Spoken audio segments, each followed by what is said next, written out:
Alas, we have reached the end of our little series here, at least until Game Freak makes a new remake, or Ilka for that matter, or honestly, even Niantic. So over the past year, I've been imagining regional forms for everything before Alola. Alolan regional forms are all new forms of Kanto Pokemon specifically, so I thought it would be a fun challenge to only use one region's Pokemon for my own forms. But Kaifa, how did you decide which region to make forms from? Well, I'm very glad you asked. The way I decided this was by using Pokemon remakes and then making regional forms using the Pokemon from the generation that remake was in. If that makes no sense, then don't worry, you're not alone. Here's a much easier diagram to digest. Kanto remakes were in Gen 3, so I used Hoenn Pokemon to make Kanto forms. Johto remakes were in Gen 4, so I used Sinnoh Pokemon to make Johto forms. And more recently, I used Kalos Pokemon to make Hoenn forms because Oras came out in Gen 6. That means it is time to create some Sinnohan forms, and because BDSP are Generation 8 games, I'll be choosing Galarian Pokemon to turn into Sinnohan forms. I chose 4 Pokemon to be adapted into Sinnoh Pokemon, so let's get to it. First up, it is Eldegoss, and this time I'm not doing the basic form, so no Gossifleur variant, sorry. At first I wondered if I could even get away with this, but then I remembered that there is no Galarian Coughing or Alolan Pikachu, so I think it's totally fine. The first course of action was to get Eldegoss's general body shape down, so I did that. Since it will be evolving from a regular Gossifleur TM, which is a pure grass type, I think it makes sense for Eldegoss to retain a part grass typing, otherwise what's the point? For the most part, everything is pretty much the same, but I'm making some of the features a little longer and slender and wispier in areas. I have plans to make this Pokemon a part fire type, so I hope the vision works. After filling in all of the similar details, it is now time to block in all of the different parts, starting with the petals that bloom from behind its head. These are pointed further up and are also more slender than their original counterpart. Galarian Eldegoss has a ball of fluff that resembles cotton, but I wanted to shift it up and make it a bit more of a dandelion. Visually, it's just kind of gonna look the same, but canonically, it's a dandelion now. I tried a few different shapes and didn't quite get the style I wanted, but then I settled on this, like, multi-ball style, which I don't know if it's quite what I want right now, but I'm just gonna go with it and see how I like it at the end. I added in another layer of petals and then a third on the very end of the trail of dandelion fluff. The colors look very similar to me, but that's just a virtue of my color blindness. For my Sinnohan form, I really want to emphasize the fire typing more than the grass typing, so I'm giving it a warmer color palette primarily made up of red and orange tones rather than the yellow and green of the original. The cloak actually remains the same, however, because it's kinda the perfect color. After finishing up the design, I realized I hated the extra fluff balls and wanted to get rid of them pronto. I had a refreshed idea that I thought of when thinking of Litten's design, actually. You see, Litten's tail tip is flared like the fuse of a bomb. Very clever, Game Freak. So I thought it would be so sick to make Eldegoss's fluff resemble a bomb. And then perhaps it can use explosive fire type moves using its papai, which are what the thousands of little specks on a dandelion's puff are called. I'd learned that one today. I'm now very, very happy with this design, so let's move on to our next Galarian guy. Introducing the Guzzler, Cramorant. Or Cramorant. I don't know how to say it, I'm just gonna interchange throughout the video, forgive me. Cramorant resembles a cormorant, which is a bird that can be found in Japan, I found out through some Google searching. Although it has a different appearance in Japan, so I thought, how interesting would it be if the Cramorant in Sinnoh were different as well? Cramorant to me appears to be quite a derpy, no thoughts kind of Pokemon. All it knows how to do is pick up fish, swallow fish, and shoot fish long range out of throat. Pretty crazy behavior if you ask me. The fact it pays so little attention that it can just grab a Pikachu without realizing, I mean, what a legend, honestly. Bro doesn't know that that thing is super effective against it. I want the Sinnohan Cramorant to be a tad more aware of their actions. Perhaps even a little more,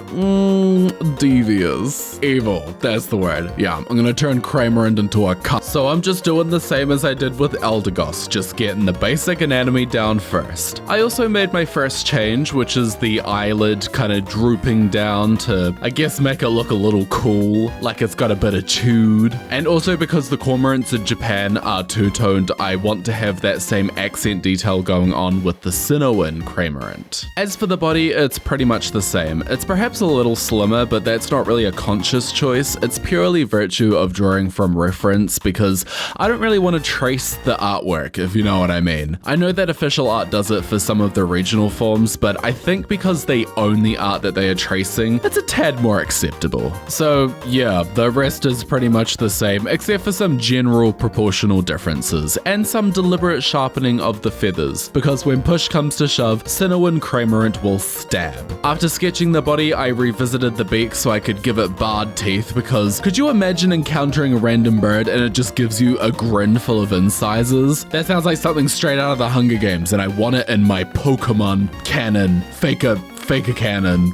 Yeah, I also adjusted the eye to give it a more threatening expression. Now I just need to draw in the wings, which are pretty much the same. I'm actually really impressed with myself because I personally think I drew my wings better than the official artwork. Kind of a conceited opinion, but what's the point of creating art if you can't be blindly proud of it at least once in your life? I went really hard on like the Team Yell aesthetic, which is funny because we're literally leaving Galar. Alrighty, moving on to the final two, which is an evolutionary family. Introducing Snom, and yes, we will also do Frosmoth. Now, I was wondering, how do you literally do anything else for a Pokemon as perfect as Snom? And then it hit me. Sinnoh famously has an underground. I know it also has snow caps, also famously, but I wanted to situate Snom in an underground section because I think it actually could work. Now, I need to retain its bug typing because I think removing it would call for making a convergent Pokemon instead, and I don't want to do that. Snom and Frosmoth are both ice bug types, so I'm going to remove the ice part and make it rock instead. I like to think the Snom is still very cold to the touch, and perhaps it chooses to live so far underground that it can still live in a cold area. I don't know, maybe. That could work. This coolness would make its skin slightly adhesive, which means it would collect lots of clumps of dust and rocks as it slithers around the underground. Why do I keep coming up with fire rhymes in my videos? There's something wrong with me. Listen, I've tried many different things that I thought could work because I wanted to keep its clumpiness that it has with the clumps of ice on the original, but I ultimately decided that it just doesn't work. Like, maybe it actually can, but I'm just not the right artist for that vision. So I shifted my focus and made it have a gravel-like shell instead, with pieces of gemstones scattered throughout. It's actually really resemblant of an ore per city, that's all I'm saying. If it were a convergent form, I would call it Snore, I think.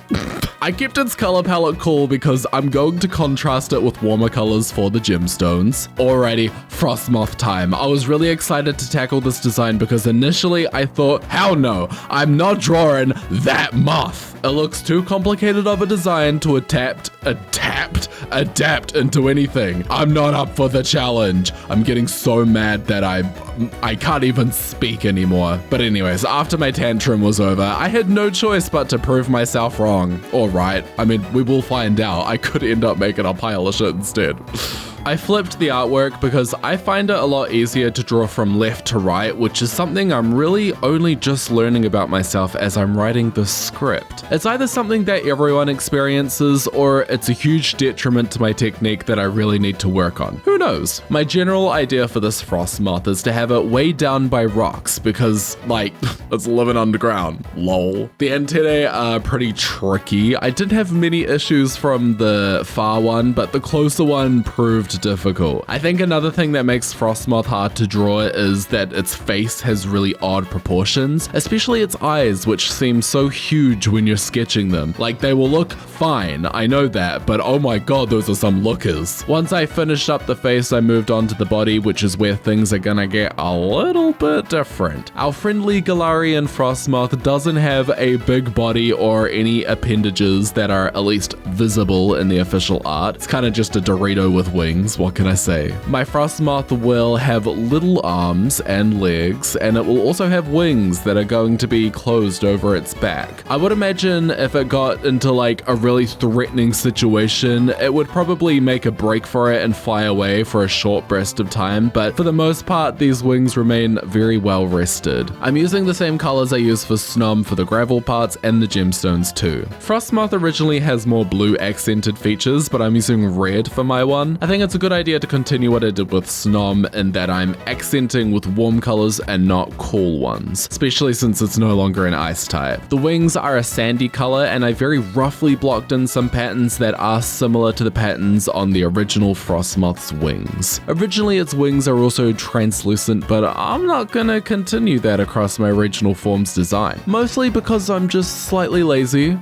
You know what, I wish I had a better reason for you, but I'm just keeping it real. With all that said and done, I am very excited to finally show you the final artwork for all of these lovely Sinnohan forms. Starting off with Sinnohan Eldegoss, a grass fire type with the ability Infiltrator. It evolves from Gossifleur with the burn condition starting at level 20. You can also find it in the wild grass in the eastern segment of Route 211. Next up, it is Sinnohan Cramorant, a dark water type with the new ability Gnash Missile. With this ability, Cramorant grinds berries with its teeth and spits the seeds to attack the opposing Pokemon. So, for example, when it eats a citrus berry in battle, it will also attack the opposing Pokemon with either special or physical attack, depending on which stat is higher. The power of the hit depends on how many turns Cramorant spends before eating the berry. You can find it in areas 3 and 4 of the Great Marsh. And now we have Sinnohan Snom, a rock bug type with the ability Hustle. It can be found wandering in the rocky cave of the Grand Underground. To evolve Snom, you must spend an hour total playing the mining minigame with Snom in the party. Once that criteria is met, it will evolve into Sinnohan Frosmoth, a rock bug type with the new ability Stellar Scarf. This ability removes Frosmoth's weaknesses and resistances. That means every move dealt towards it does neutral damage. That means no moves can be super effective and no moves can be not very effective. There's no change for no effect moves since Bug Rock has no immunities. And with that, here are all of my Sinnohan forms. I really hope you like them. The Hoenn ones were my favorites, but I think these are my new faves, I'm not gonna lie. It's gonna be a long while yet, but whenever Gen 5 remakes come out, I will be sure to continue to make more regional forms, but for now, this is where this little series ends. Thank you so much for watching my video. I appreciate it so much. Please subscribe to my channel. I upload new videos every single Friday or Saturday if you live on Mirage Island, just like me. Okay,